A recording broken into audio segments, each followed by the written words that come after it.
Yanis asks, how am I sure that a private key is generated at random?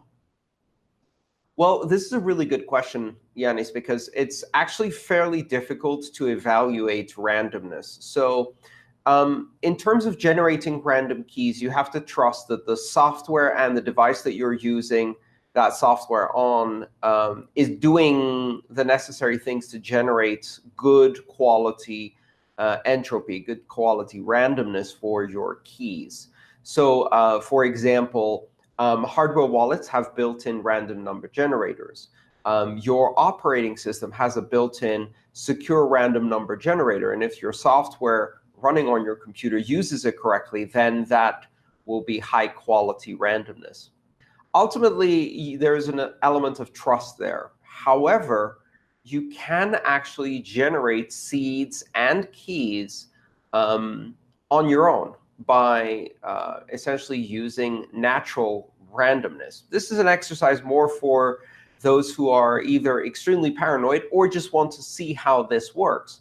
But effectively, what you can do is you can use playing cards, you can use dice, you can use other things like that in order to generate a private key. Private key is just a number.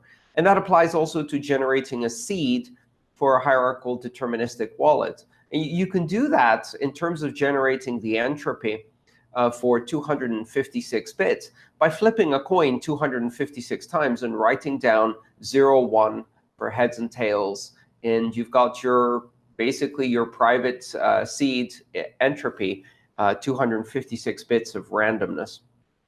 Stephen asks, is there a risk that someone, such as the developer of the wallet application, can access the private key and therefore steal the cryptocurrency stored on a mobile wallet? Steve, absolutely, yes. And this has happened numerous times.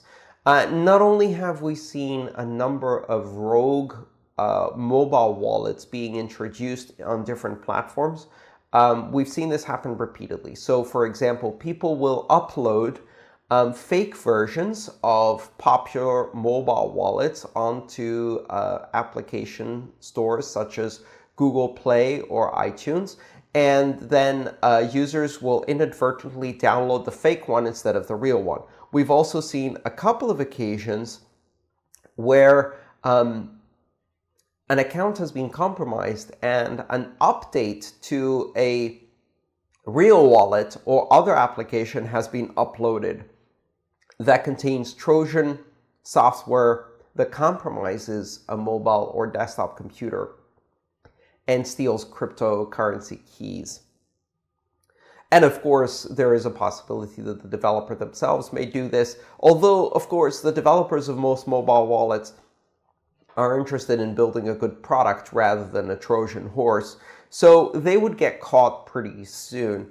Many of the reliable wallets have been around for quite a while. So it's important that you're very careful when installing software on any device that has cryptocurrency keys on it, to be very, very careful what software you install, that you're very, very sure that that software is good, and that you minimize your exposure to attacks. For example, the browser I use on my desktop in order to do cryptocurrency transactions, even though I'm using a hardware wallet at the time, is a different browser than the one I use for daily browsing on the web. And it has only 1 or 2 extensions, mostly security extensions and plugins in the browser that block scripts and things like that in order to harden that browser. And the reason I do that is because while my keys are secure on a hardware wallet, I'm still concerned about the possibility of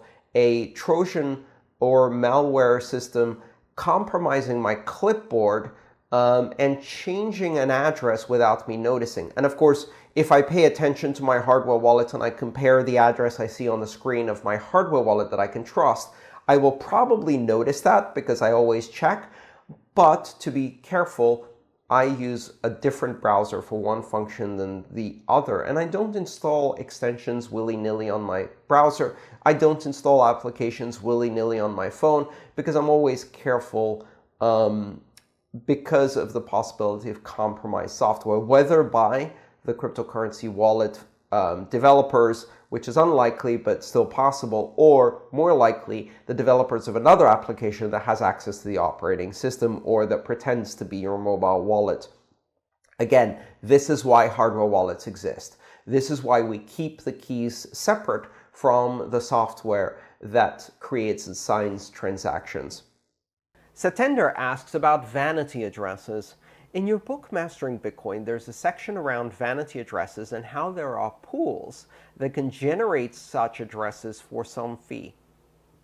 I'm surprised to not see any mention of how those private keys are secured, considering that they're generated for you by someone else.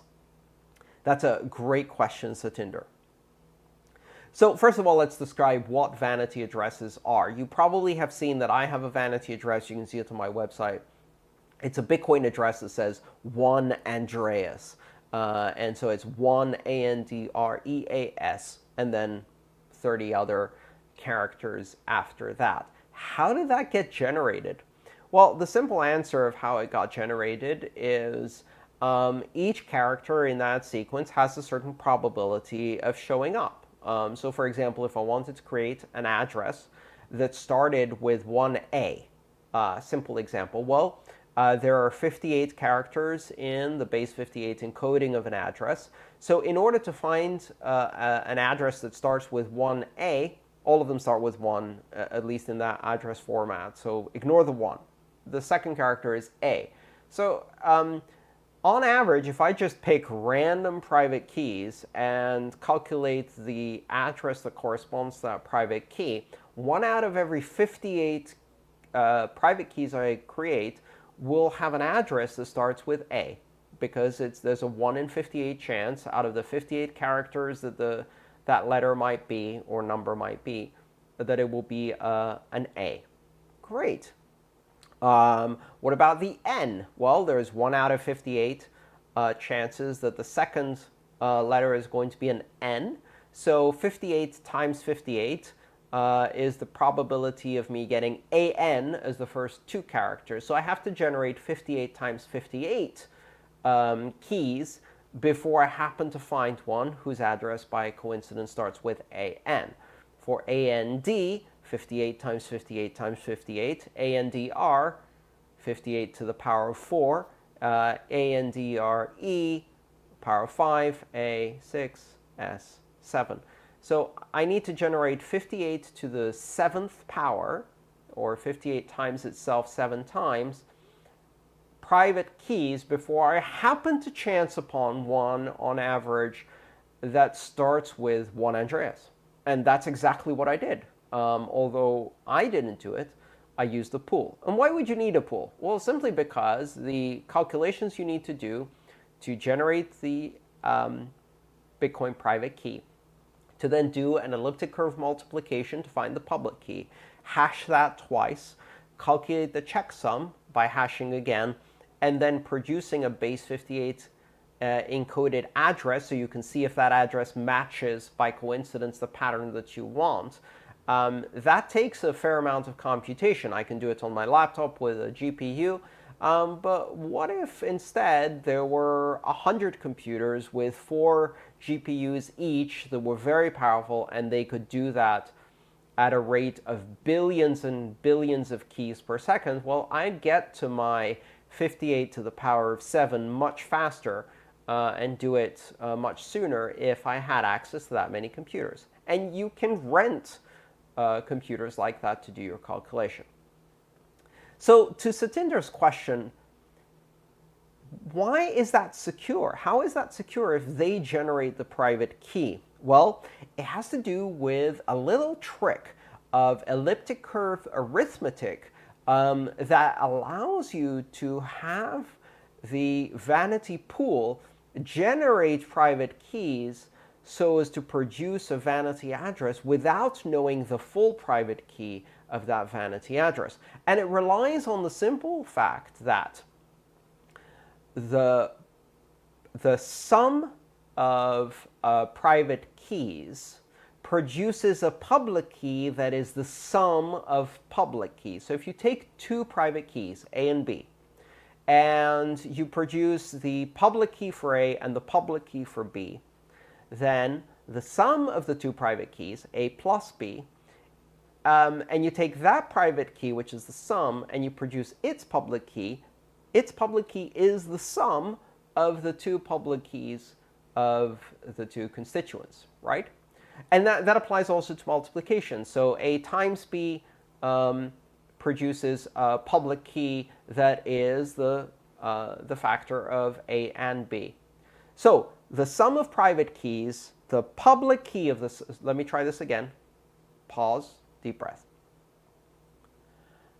The public key of the sum of two private keys is the same as the sum of the two public keys derived from those private keys. And what that means is that when you use a vanity pool, you have a private key B, they have a private key A. You calculate the public key, let's call that capital B, for your private key B that they don't know. And you give them this public key, capital B. They then calculate capital A plus capital B, the sum of the two public keys, and see if that address is a good vanity address. If they find one that matches your vanity address, that produces one address, what they know is that the sum of the two public keys, A plus B, produces this vanity address, but they only know one of the two private keys. They only know lowercase a, which is the one they were calculating. So they can iterate very quickly on that one private key, and then calculate the vanity address of the sum of the two public keys. When they find a result, they send you their part, their private key, and they don't know how to produce the sum of the private keys because you have the other half. So you can take their private key and your private key and add them together, and now you have the private key for this vanity address. And they don't because they only had half of it. So that's how you work a vanity pool, or how vanity pools work, in a way that they can iterate through billions of private keys and produce a vanity address that you can use without them knowing the private key to that vanity address. I hope that was a good explanation. It's perhaps something that's easier to do with a whiteboard than it is just by speaking it.